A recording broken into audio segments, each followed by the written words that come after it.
অষ্টমী দিন প্রভাতରୁ উঠিছিল ଶିଆଳ ପୂଜାରୀର ଭେଟି ବିଧି ବିଧାନ ଶୁଣ ସାରିବ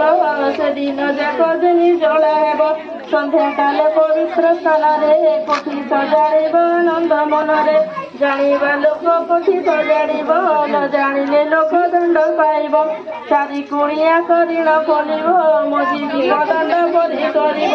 ଦୀର୍ଘ ପ୍ରାୟ 2 ହାତ କାମ ଏଥିରୁ କେବେ ନ କରିବ କିଣି